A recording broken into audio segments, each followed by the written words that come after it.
Welcome to Every Llama Mums. No.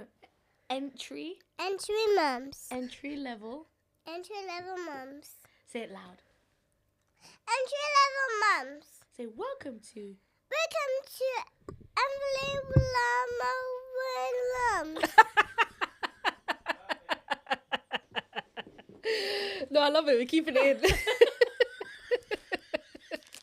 My mummy's name is Nasra. And my auntie's name is Sawiya. My auntie's name is Sawiya. Make sure you like and subscribe. And comment. And comment. And comment. And comment. There you go. High five. Good job. Okay. Here's the phone. Let's get it started. Let's get it. What a brilliant intro from our little mascot. Hana is in the building, guys. Hana is in the building. Shout out to Hana. Shout out to Hana, man. Hana, shout out to you. Shout out to you. How have you been? I've been good, alhamdulillah. How have you been? I've been all right. So today's episode is going to be a very interesting one. It's just me and Nasra today, guys. You know, the Birdman hand rub. We got some things to share. Okay, you need to mind your business, okay? All right. Hana, you have to be very quiet, You need to okay? be very, very quiet. You can eat your crisps and be very quiet, okay? We have a special guest in the studio. And it's not Hana. And it's not Hana. You got a special guest in your belly. I got a special guest in my belly, guys. Yes, I'm pregnant. The baby's coming out very, very, very soon. And you know, we thought that a lot of people would clock, but only one person clocked. One person clocked. Couple people caught me slipping at Chelsea, Westminster. Oh, yeah. Couple people stopped me and was like, oh, I what watch you you on doing YouTube. here? And also, congrats. And I'm like, because I was literally in the antenatal clinic. But anyways, we'll get to that. But Congratulations. Allahumma barik. Mabruk. yeah, I'm finally just going to share it. And then by the time the baby comes out, because he is going to come out. Fuck it, I just said the gender. He's going to come out in a couple of days. But we'll get to that. Oh. But this episode, I think I should kind of share how this pregnancy went. Uh-huh. Tell me about it. Bro. So, okay, let's recap. Let's take it the back. first one that you had with Jenna, I remember you saying that it was very smooth sailing, very it went very well. You were totally fine, totally good emotionally. You were up and running. You was doing everything you needed to do. Yeah. You was good. Pregnancy was the first time was so easy, so calm. What has changed? This time around, bro? Okay, so once again, I find out a few days after I turned 30. Yeah, so end of July. Mm-hmm. That whole month, I was like, "Where's my period? Where's my period?" But I was getting the cramps, so I thought it's coming, but it just never came. So I remember I was having this conversation with my sister innit, and I was like, "Yo, I'm getting period cramps, but there's no period." She was like, "What if you're pregnant?" I said, "Stop this. It's impossible. It's impossible." We now reach August. And I'm like, yeah. I said to Hassan, go get a pregnancy test. He gets a pregnancy test now. I'm already 3 weeks along. And Hassan got up and started celebrating, obviously. Because that's what men do, innit? He said, woo woo. He was like, yeah. It's like he was just excited. He was happy. And I'm sitting there like, Oh. like I couldn't process it. I was just like, no, not again. Literally, that was my first initial reaction. I was like, I'm not ready. Oh. And he was like so overwhelmed. He was tearful. He got up and did the sujood. He was like, my prayers have been answered type of vibe. And I was like, don't celebrate too hard, man. I'm not even in the right. Like I wasn't trying to celebrate. And I know it's like a blessing in that, but at the same time, I was like, it was almost like I had like a rewind of what happened the first time. Yeah. The pregnancy was fine. I wasn't scared of pregnancy, but I was like, oh my God, I'm going back to square one. I get you. Get it? I get you. Like I've raised Jenna for like almost 3 years. You feel like you're getting back to being stage yourself, innit? Yeah, I'm going back to square one. as soon as I felt like I got back to my normal routine. So I would say it took me about a month to accept it. Okay. So when I went to my first midwife appointment, she asked me, like, they always ask you, how you feeling? Yeah. You know? And I told her straight up, I said, I feel anxious. I'm not excited. I don't feel happy about it. Blah, blah, blah, blah. I just told her, like, I'm just being real. I feel like I'm not ready. I had the worst PPD the first time around, and I'm scared it's going to happen again. And she goes, can I put you through to someone who you can have like a debrief with? Yeah. And I was like, yeah, that's fine. So she put me in with someone to talk to. Shout out Caroline. And she booked me in for that for like, I think when I was like 16 weeks. She was like, that's booked in for you. Yeah. I said, cool. Now, first trimester, symptoms wise, I didn't have any issues. However, I could not brush my teeth in peace. Oh, the gagging. The gagging. Oh. And it wasn't just like brushing the tongue, just brushing my teeth. Oh, the gagging is horrible. The gagging.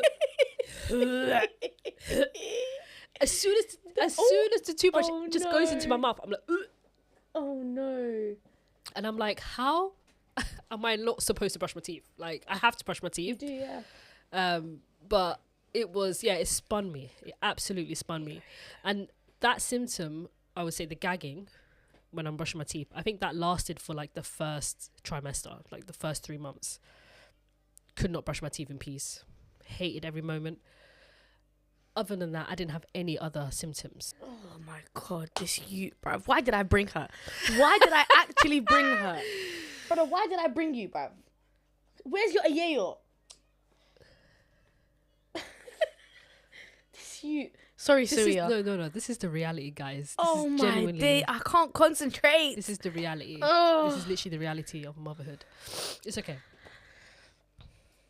So I get to 12 weeks. And when you get to 12 weeks, that's when they do, when they do the screenings, they check for Down syndrome and all of this stuff. What I didn't know is when they do those screenings, they also check your placenta. Oh, yeah? Which I didn't know about, yeah. So obviously everything came back all clear, but they were like, you've got a condition called low PAP A. And low PAP A is when your placenta, there's not enough blood that goes through it. You don't have enough of the protein that it needs. Therefore, it can restrict the baby from growing. So you're going to have to start taking aspirin. I said, what do you mean my placenta's not working, bruv? Like, what are you talking? And this is from 12 weeks. And they were like, yeah, don't worry, you're going to have to start taking aspirin up until you're like, until you're delivering. You're taking aspirin from now, twice a day, all the way through your pregnancy. And I was like, Twice a day? I said aspirin is a big boy tablet. Like my dad takes aspirin. He's had a heart attack like 15 years ago and he's still on aspirin. I said aspirin is a scary tablet. What are you talking about? Now, Hassan goes and picks up like a bunch of aspirin for me. I start taking aspirin. I'm going to all my appointments and they tell me, listen, you've had preeclampsia before. So you're already classified as high risk. Oh, wow. Now you're having the low PAP A situation. So you're gonna have a lot more appointments than usual to monitor you and stuff like that. So then, obviously, me being a dickhead, yeah, I went onto Google and I typed in low PAP A because I thought, let me read about it, and that was the worst thing I could have done to myself. Why? So if you have low PAP A, the chances of having a miscarriage in the second trimester, not even the first. You could have a miscarriage in the second trimester. You're more likely to have a stillborn and you're more likely to have an early birth. So the baby might come out prematurely. And I was like, bruh. And I'm entering the second trimester at this point. I said, why did I read all of this? Yeah. So I was like, it is what it is. Inshallah khair, everything will be fine. I get through the second trimester. Alhamdulillah. Now we get to 20 weeks, and this is when I find out the gender of the baby. In my mind, I was thinking I'm going to have another girl, right? Because bare girls in the family. Bro, when I tell you, We were in my mom's garden. Once again, we did a little intimate thing. We got the little confetti thing from Amazon. All I see is blue. I was so shocked, Nasra. I started jumping up and down, like genuinely jumping. And I ran up and down the garden. Who told me to do all of that, please? Who told me to do all of that? Because the next day, it felt like there was a bus that ran over me. I was like, is this COVID? I was like, you know when you get the muscle aches from head to toe? God. I had the maddest muscle aches, and I called my mum, and I was like, Hoya, I'm so sick. I can't move a muscle. I beg you guys, come take Jenna. I couldn't even leave my bed. Oh my God. And my mum was like, you know, it was all that jumping you were doing last night. I said, nah, it can't be. It can't be. But my mum was like, no, I think you did something.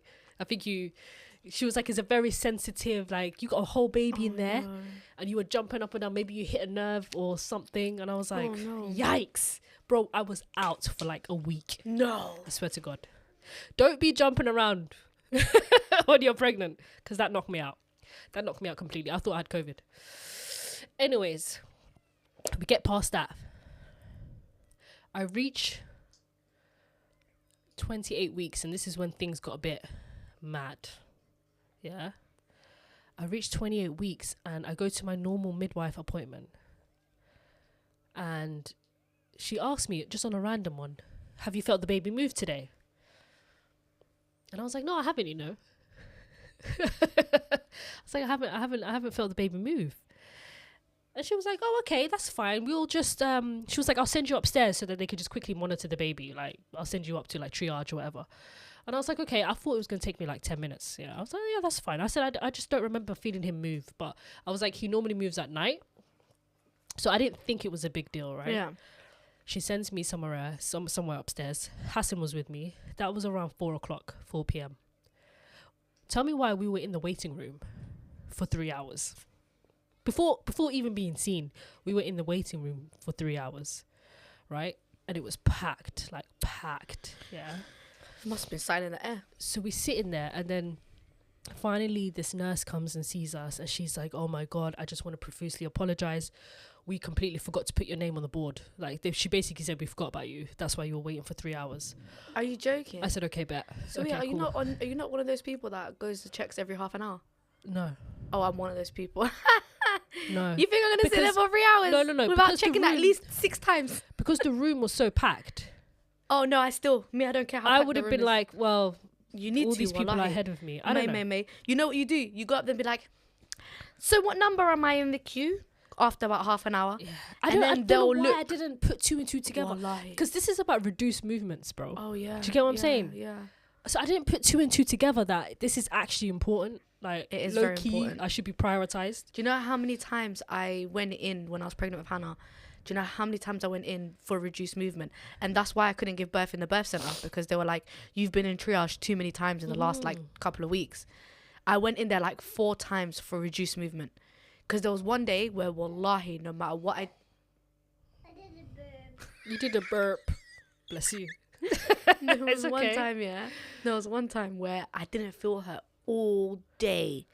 When I tell you it was all day, from like yesterday I didn't feel her. And I went in, I was like, what the fuck is going on? What is actually going on? Where is she? Why is she not moving? I ate chocolate. I drank something cold. I drank something ice cold. I pressed my belly. I did everything, Sawiya. This ute was nowhere to be seen. I know. It's scary, you know. It's scary. It's a proper scary feeling. It's proper scary. And the maddest thing is, yeah, I didn't deep how important it was to be seen. I was just sitting there for 3 hours thinking, the NHS is understaffed. This is taking a while. Just sitting there bare relaxed, not thinking anything of it, yeah. But anyways, eventually I go in and they put me on the CTG. Oh my God, if I hear CTG ever again in my life. That thing they wrap around your belly and it basically tracks with the pink and the pink blue straps. Yes. They basically monitor the baby's heart rate and your heart rate, and they also monitor if the baby's heart dips and stuff like that, right? Very triggering, wallahi. Mad thing, yeah. They put me on that. And while it's monitoring you, there's like a piece of paper that's being printed out. Yeah. And you can see the baby's heart rate, right? And they give me a little button to press, and they said, when you feel the baby move, press the button. Yeah, I remember So I'm like, that. cool. Obviously, the baby's moving mad. This is when the baby's like, yes, I'm gonna move. So I'm pressing this button, and I'm like, oh, he's fine. He's just playing. He's just playing the massive game right now. Sawiya. Like, Wallahi, it's the same thing, and I'm convinced there's a conspiracy with these kids, because why is it that when she's telling me at home, I'm so sick, we get to the GP, she's like, wow, what's over there? I want to go touch that. I want to jump up and down. I'm going to run around. I'm going to do this. I'm going to do that. It starts And then from I'm the looking at womb. her like, you were literally incapable of moving 2 hours ago. Mm-hmm. How are you jumping up and down? And now you got all this energy when we get to the hospital. Yeah, The same thing with the baby. They start in the womb. She started in the womb as well. They start in the womb. They bro. literally start down there. Wow. Now I'm sitting there and I'm like, oh, now you decide to move. So I'm pressing this button now. Because he's just going crazy. I think it's in the there. sound of the machines that triggers them, Maybe. you know? That beeping sound is like, they're like, oh, what's that beep, beep, Yeah. beep? Let me Or wake maybe up. it's because like I laid down. Okay, let's go. Maybe it's because I laid down, changed my position. I don't did I know. tell you? But he started moving mad. So anyways. Okay, so you know how I said that there's like a print that's coming out? Yeah, paper. Yeah, the piece of paper. They're looking at it and it goes, you failed the criteria. You didn't meet the criteria. So I said, listen, I came in here for reduced movements. So he's moving now. So that's it. I can go home. Right? And they were like, no, we're going to have to do it again because as you can see here, his heart dips. Like his heart is dipping. So she was like, we're going to have to do another session of the monitoring. And it's like 45 minutes long, Bro, isn't it? each time is 45 minutes long. I was like, but he's moving, man. He's 45 minutes long. Wallahi. So they were like, we're gonna reload it again. No. So they took out that piece of paper. They hit start again. I'm sitting there once again, beep, waiting every time he moves, and I'm looking at the thing, and I'm like, don't you dare! Like, I hope I don't see a dip. If I see a dip, yeah, that's it. I failed. Lo and behold, I got to the end of that 45-minute session. There was a dip. I didn't meet the criteria. So what did they say? Shucks. We're not gonna send you home. We're gonna do it again. Oh, another 45 minutes. Now you've done, I don't even know how long. Now we basically at the hospital 5 2 hours. hours. Oh Yeah, my God. we're there 5 hours now because we were waiting 3 hours in the waiting room. Remember that. We're already tired from waiting in the waiting room. At this point, Hassan was like, I'm going to go downstairs. What do you want to eat? Because we're going to be here all night. You know them ones. He goes downstairs, he grabs a snack or whatever, and I'm still sitting there just listening to the beep, beep, like the heart rate. I'm clicking on this button. I'm sitting there. I'm getting uncomfortable. I'm switching positions because it's so uncomfortable. Like the bed itself is so uncomfortable. It's horrible. It's horrible. And they kept coming in and they would look at the piece of paper and they'd be like, his heart rate keeps dropping. I'm like, okay, what are you going to do about it then? What do you want me to do? Like, Nasra, I did it 5 times to CTG. 5 times. Wallahi, I did it 5 times. 5 times. I was in the room like 4 hours on the CTG. Wallahi. So now it's 9 p.m. 9 p.m. Yeah, and I remember my mum kept calling me and she's like, "Are you still at the hospital?" I'm coming.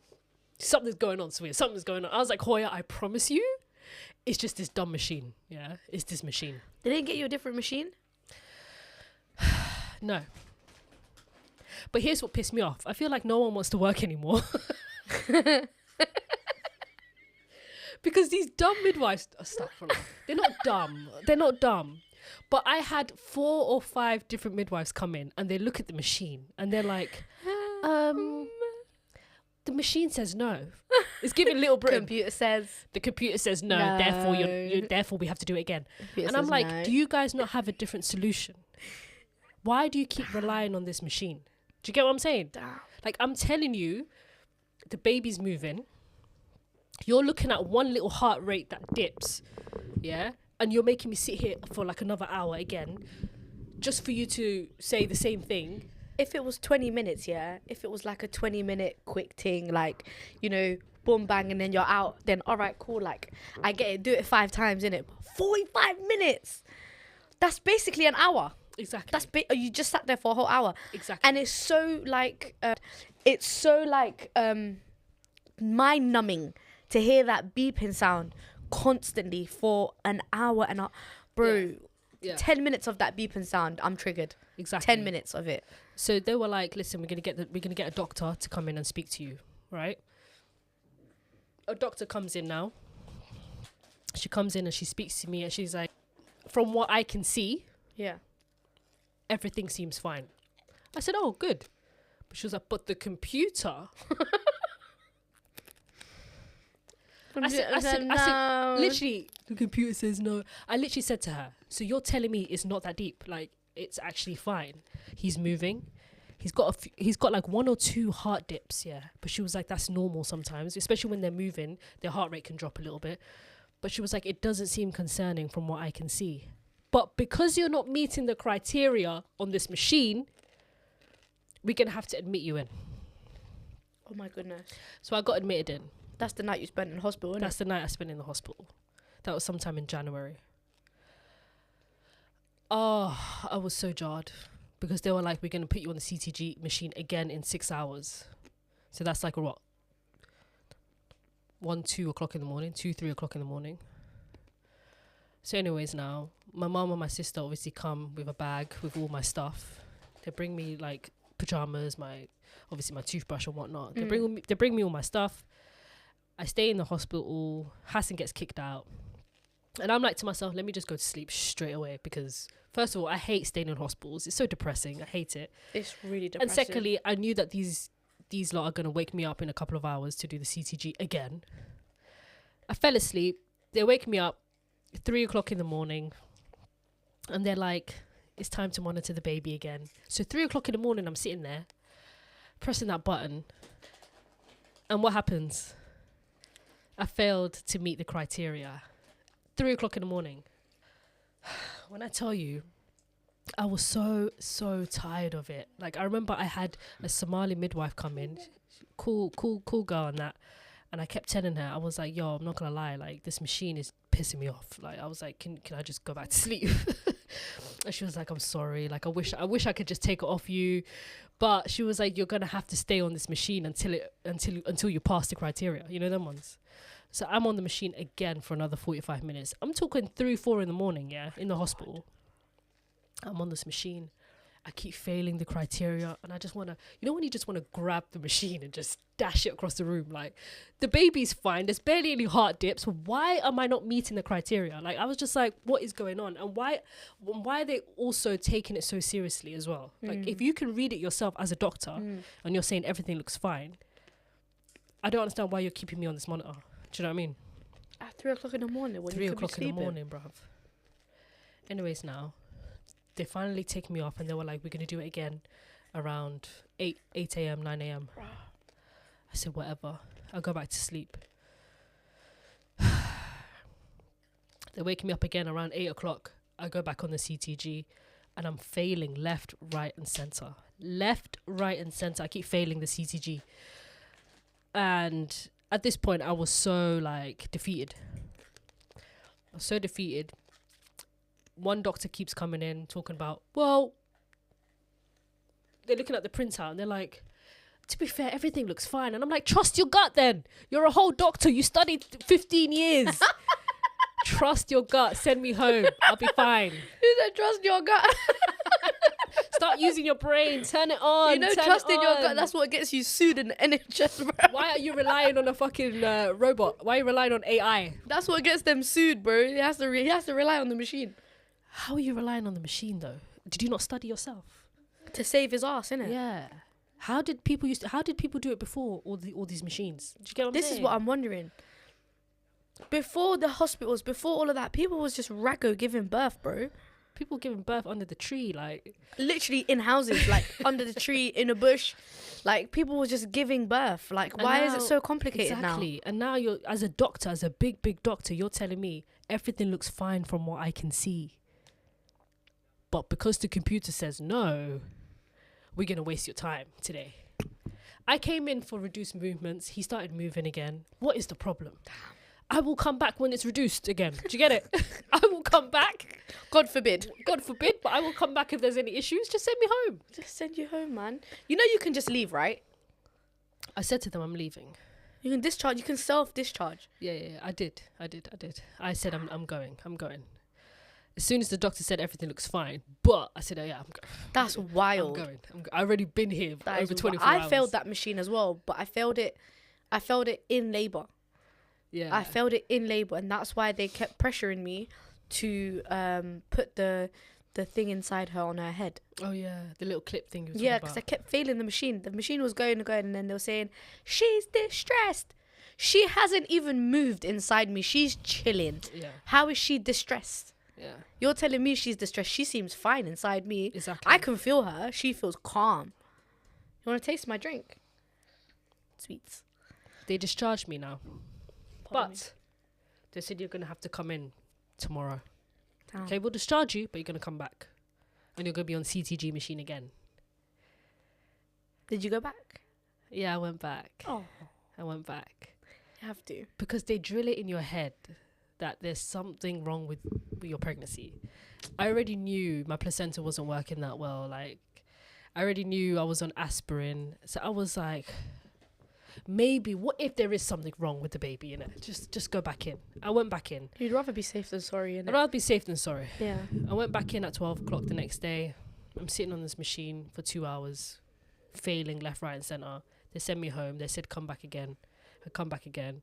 This time I was there for 5 hours on the machine. Failed left, right, centre. Oh my God. After that 5 hour session, Not a single successful one. not a single successful CTG reading. And the thing is, at this point, you would think, what is the solution? You guys should be telling me what's next now. Am I going to be on the CTG machine until kingdom come? Until labour kicks in. Like, what do you want me to do Bruh. now? Like, what is the solution? I kept asking them, what is the solution? It's just like, they just don't know. It's like all their thoughts and everything they studied for, everything just goes out the window. They're looking at the machine, they're like, if you haven't met the criteria, you haven't met the criteria. So you know what I said? After those 5 hours, the third day, I spoke to the doctor again. The doctor comes in and I said, respectfully, thank you for everything. No one's giving me any answers. No one's giving me solutions. I will come in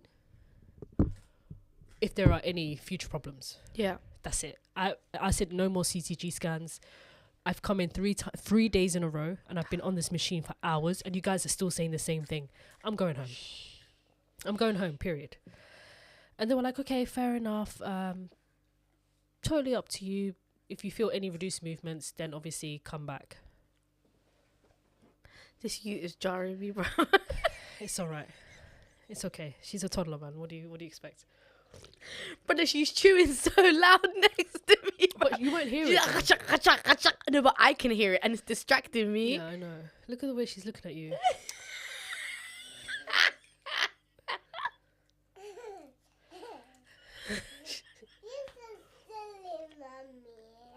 Yeah, she is silly. Your mummy is very silly. Brother. So yeah, I'm never bringing her ever again, Sawiya. Listen, I wanted to ask you, ask me whatever you want, sis. the emotional side of it. Is it the same as when you was pregnant with Jenna? Like, are you more crier than usual? First time with Jenna was a breeze. This time around, yeah, I'm more irritable. Yeah? Hassan pisses me off all the time. You know what they say, yeah? The person who pisses you off the most during your pregnancy is the person your kid's gonna come out looking exactly like.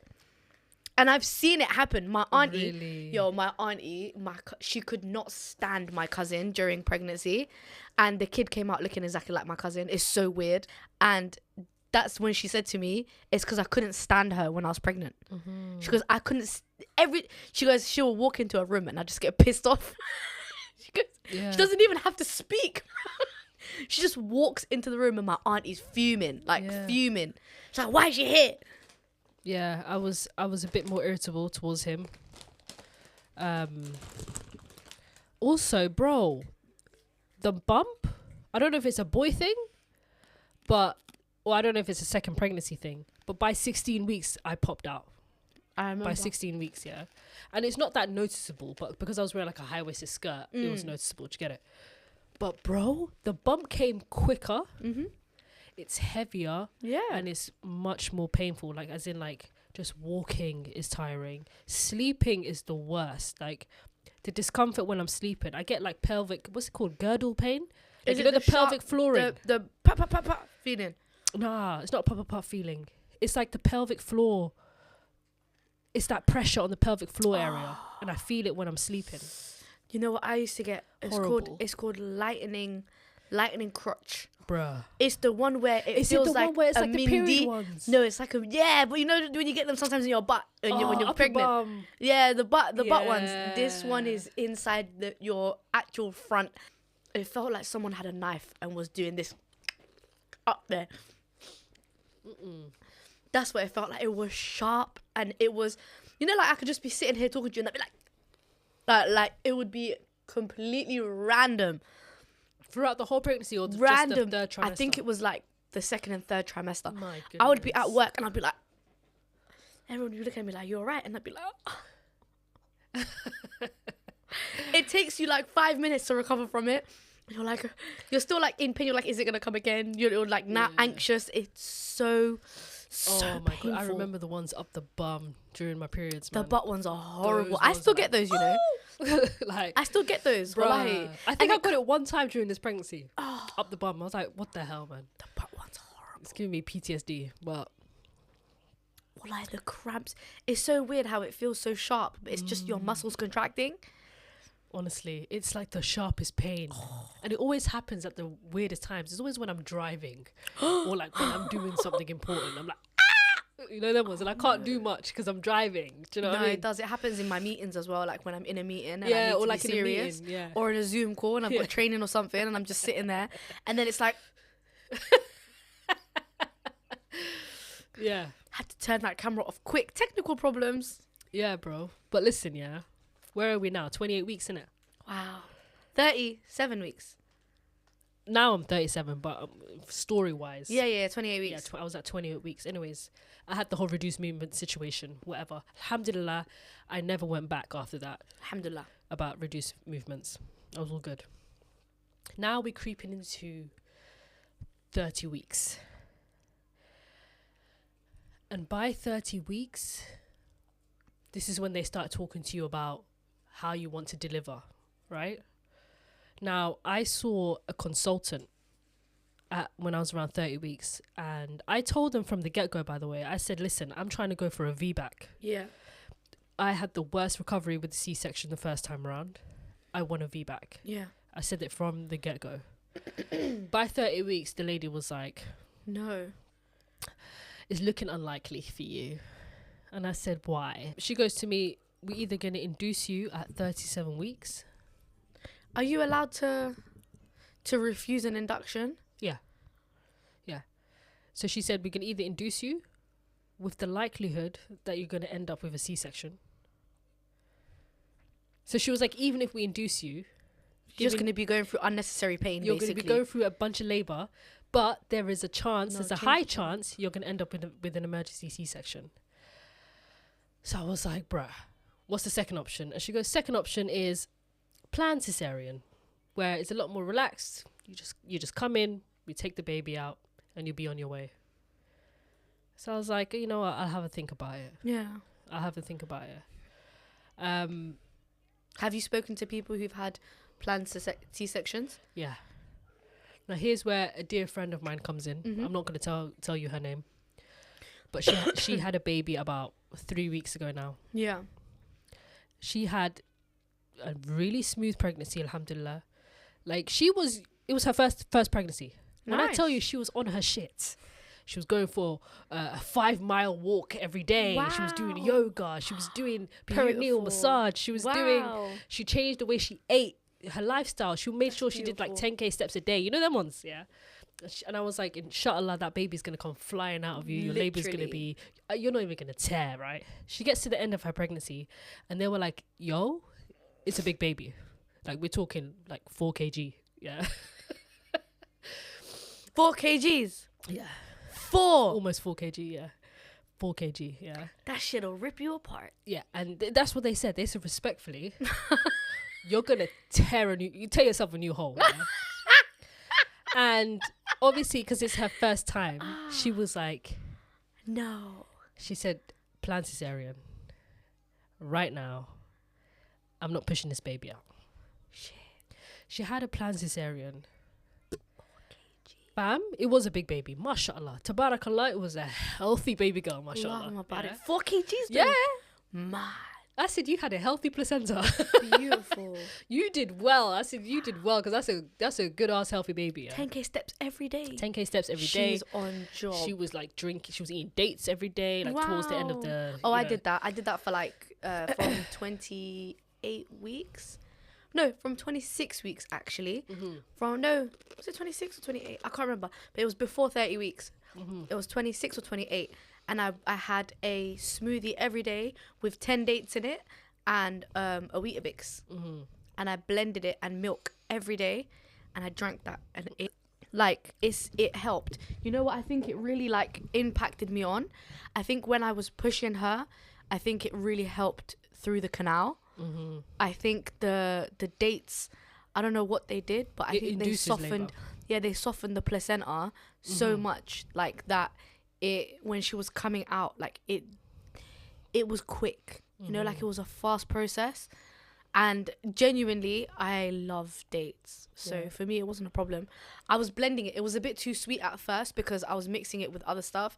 But then I started to mix it with the Weetabix and it became like a breakfast. Yeah. So I would do it every morning. I'd just make a smoothie and then be on my merry way. Like it was wonderful. Wonderful, wonderful. Exactly. Like she was also on her shit. And she went for a planned cesarean.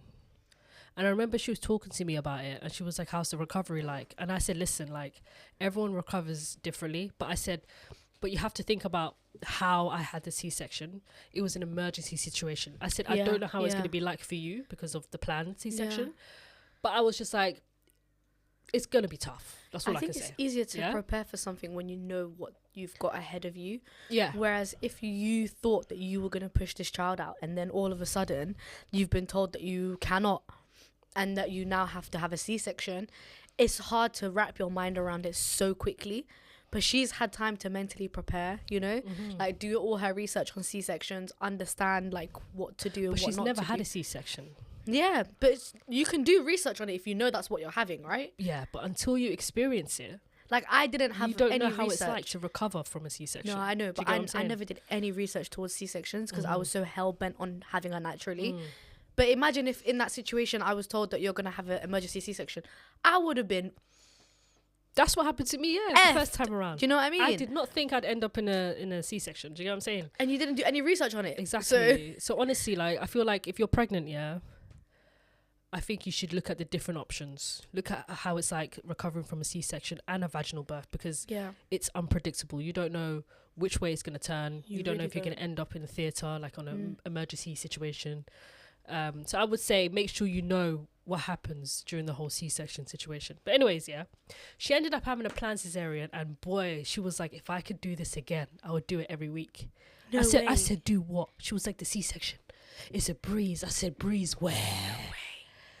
I said, I couldn't walk and I couldn't do anything for weeks. And she was like, Sawiya, I promise you, it was probably because you had extra trauma because it was an emergency situation. But she was like, for me, it was a much more relaxed atmosphere. The doctors and everyone made me feel comfortable. She was like, I pampered myself beforehand. I mentally prepared myself beforehand. And I just walked into the hospital. I didn't have to go through like 15 hours of labor. They took their time, took the baby out gently. Pardon me. But she was like, Sawiya, guess what day? Guess how long it took me to fully recover? I said, how long did it take you? She goes, it took me 9 days. After 9 days, she was like, I could do jumping jacks. I said, you're lying. No. You're lying. You're telling me just over a week. Lying? She was like, Sawiya, I'm going up and down the stairs. I'm laughing. She was like, I've healed so beautifully. No, I'm not gonna lie to you. There's something that sounds very beautiful about that. Of course. Bro, she was relaxed. Especially when I told her to mentally prepare because I had it so bad. Right? So I was trying to tell her to mentally prepare. I said, are you sure this is a major surgery? Wow. But she was like, it's either surgery or tear myself a new hole. I'm not gonna lie to you, a big baby is long. They even told her straight up, you're gonna tear. It's a big one. It's gonna be a big one. It's as gonna well. be a big one. It's gonna go up. It's gonna go up to your anus. Yeah. You know this one, yeah? She was 3 kgs, 3.2. Yeah.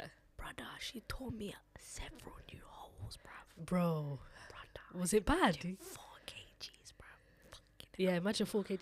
Even me, I was a huge baby, bro. Like, I was a fat thing. Her head was big, bruv. Yeah. She. So, obviously, my friend, yeah, she was like, nope, not doing that. Take her out of me. After all that preparation she was doing during the whole pregnancy, last minute she said, take the baby out. Right? But so she recovered beautifully. She picked her baby's birthday, or they picked it.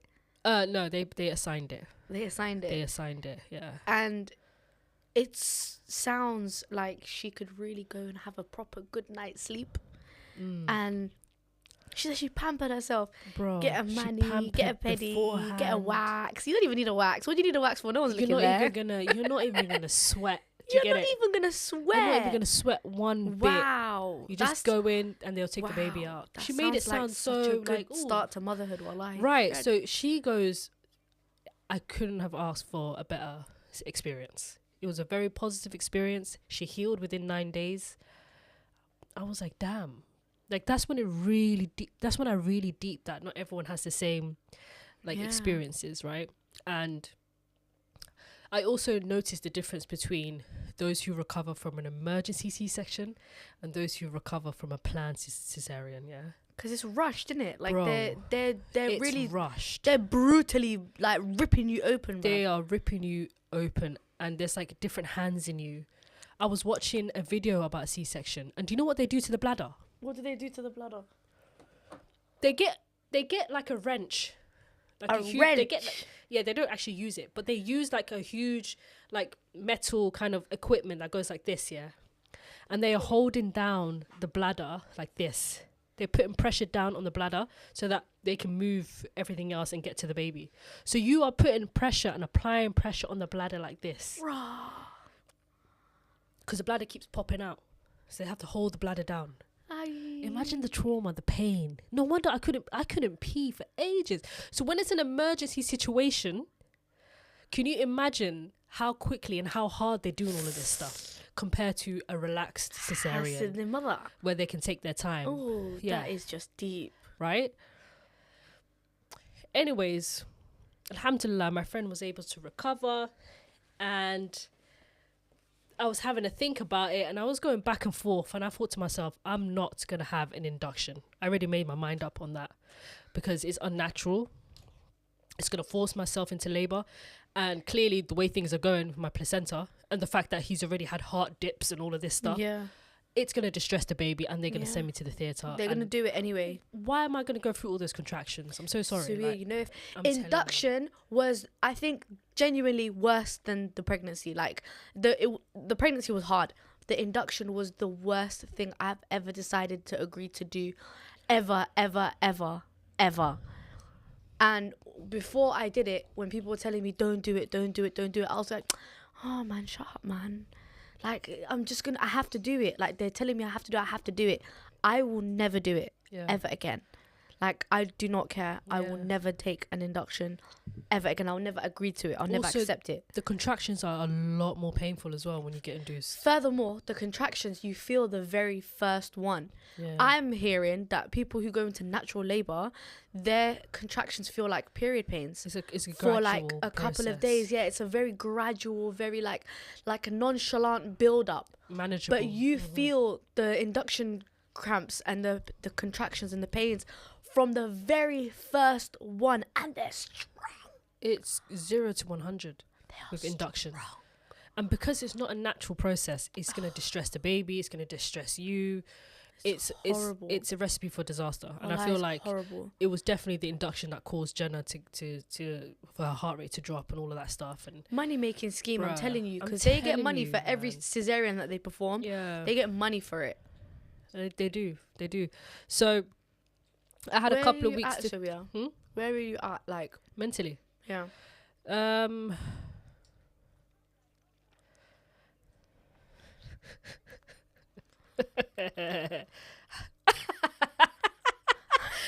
is she looking at me like that? She's looking at me and nodding. She's like, I can see her from the camera. honestly, where am I at mentally? I feel like it hasn't fully hit me yet. Still, that I'm gonna have another child. But I do feel extremely disappointed. Okay. I felt like the odds were like stacked against me. Like the way I wanted to give birth didn't happen, and I'm gonna have a C-section again. Yeah. It's kind of frustrating. It's a bit, I don't know. I had expectations, like from the beginning. I was like, you know what? This time around, I'm gonna give birth naturally. I'm gonna advocate for myself. I'm gonna do this. I'm gonna do that. My placenta just decides to be a shithead. Yeah. You know, and also another thing I forgot to mention is he's smaller than usual, so even the growth of the baby is kind of restricted. There's a lot of issues. Yeah.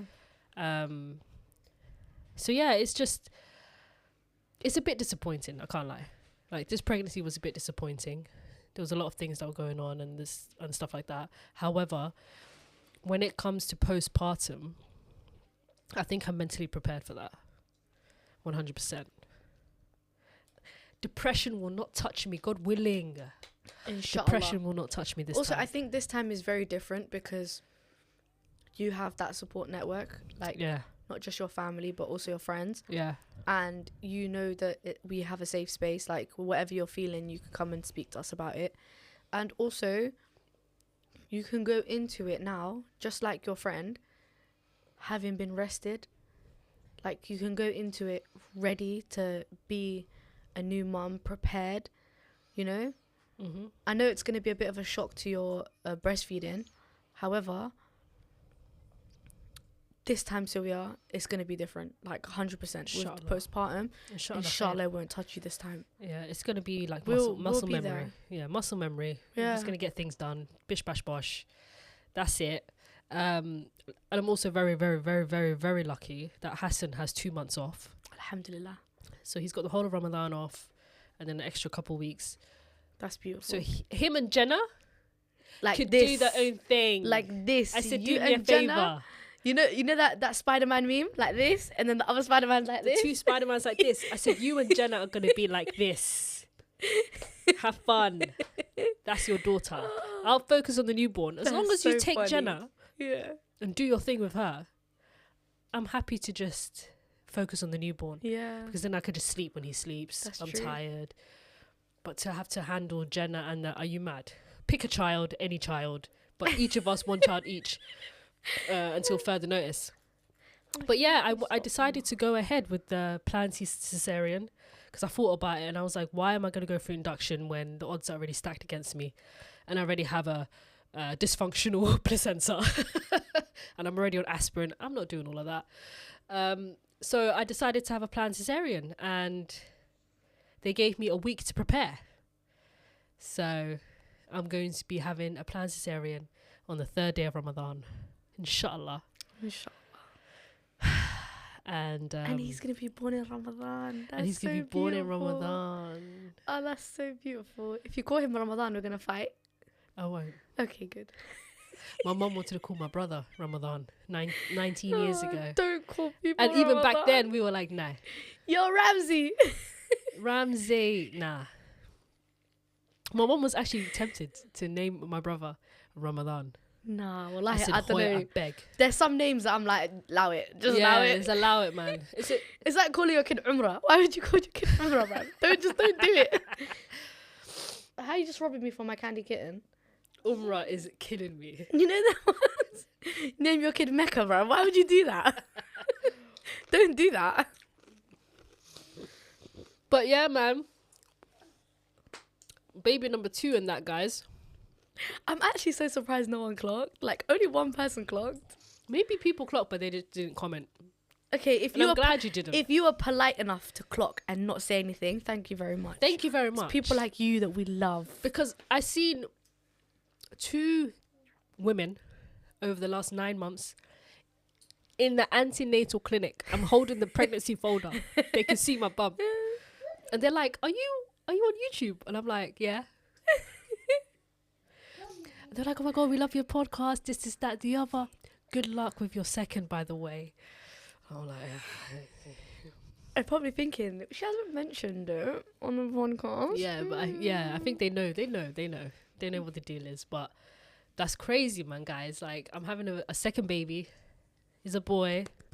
Our son. And Hana, Auntie Sawiya has a baby in her belly. Can you see her belly? can't really see much now. I'm here. You want to hear it? Okay, go ask her if you can listen. Put my phone down. I can't hear anything though. What's the baby saying? The baby's saying he loves me. The baby said that he loves you.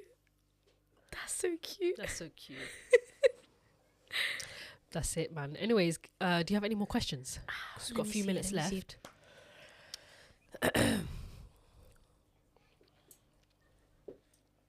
If you could give one piece of advice to women who are considering having a planned C-section, what would it be?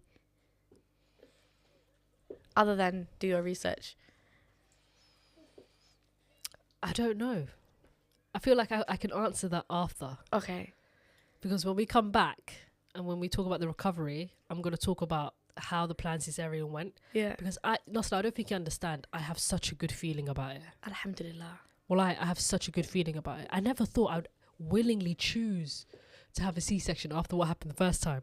But if you're going to give me 2 options and say either induction with an emergency C-section or a planned one without any contractions, which one are you going to go for? You're going to go for the plan. I can't really answer that question until after the surgery, inshallah.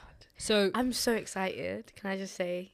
and by the way, please come to my mum's. I'm going to be staying there for like the first 2 weeks. Oh, no, I will. Come and have 100%. iftar with us as well. I will, Come. actually. No, I definitely Yeah, will. Yeah, come. Please come. Me and my bored self, I'll be bringing this one. Yeah.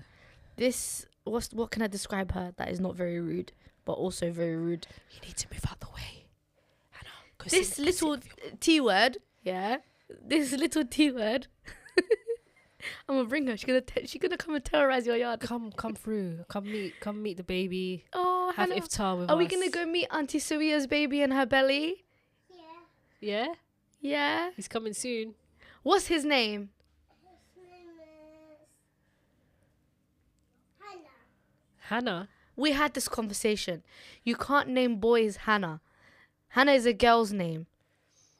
Unless you're Arab. Hannah is a girl's name. Okay? Maybe the baby's name is Hannah with a D. Oh my god, yeah, guys. Guess what his name is. You guys need to guess what his name is.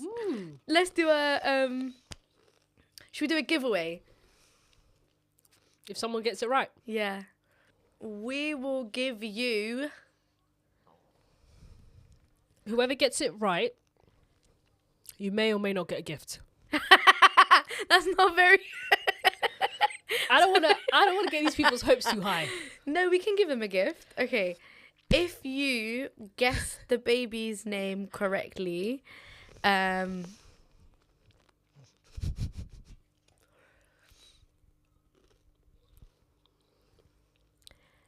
my friend said she'll give you a free facial. Alright, bet. Yeah? You get a facial.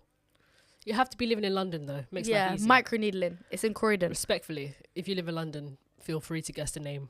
Look at her getting up again. Hannah, that's enough. We don't want to knock that camera. We can't afford that camera. Right? Move away from the camera. We can't afford to pay for that camera. Move this way. No, not too, You're not a too nightmare. close. I'm never Not bringing too her close. here ever again. The way I'm going to edit the hell out of this episode is crazy. You know, we're only going to get like 30 minutes out of this episode because I spent 30 minutes getting onto her. It's going to come down to 25 minutes. Oh, she's so funny. Oh, Hannah, come give me a hug. You're so funny. Look, you want to put that in there? Once upon a time, there was a little girl with Red Riding Hood, and she called Grandma, and she played with her friends. Yeah, and Wait, can you tell them Ramadan Mubarak? Ramadan Mubarak, and to the explore, And to the what? and to the explore. Good job. Takbir. But yeah, we have about a minute and a half left. Any last thoughts, guys? Just keep me in your prayers. I'm not gonna lie to you. Before we go. I am doing a Hargeisa deployment to help the people in Somaliland with cataracts, eye surgeries, and also hearing aids, and also food packages. So my aim is to raise 10k this Ramadan. Whatever you can donate, whoever you can send it to, please share it. We're going to put the link in the description. Please, please, please. It would be really nice for me to help my people back home, our people back home. Please do donate whatever you can. Honestly, it will go a long way. And I will be going there in the summer, inshallah, to actually see the impact of the money that I've raised. So yeah, inshallah, let's do it this Ramadan. We can do it, man. 10k is not a lot of money. We can actually do it. Having said that, I mean, I would love somebody to give me 10k, but No, we'll definitely. in terms of fundraising, it's not a lot of money. We'll put it in our bios. We'll put it in the description box. 100%. We're gonna share it. Let's on the do stories. Inshallah, guys. It's the month of charity. It's the month of mercy. It's the It month does of not decrease forgiveness. your wealth. So feel free to support our brothers and sisters back in Somaliland. Every little helps. Charity does not decrease your wealth. It doesn't, bruv. Mm-hmm. It increases it. Love But you anyways, guys. Bye.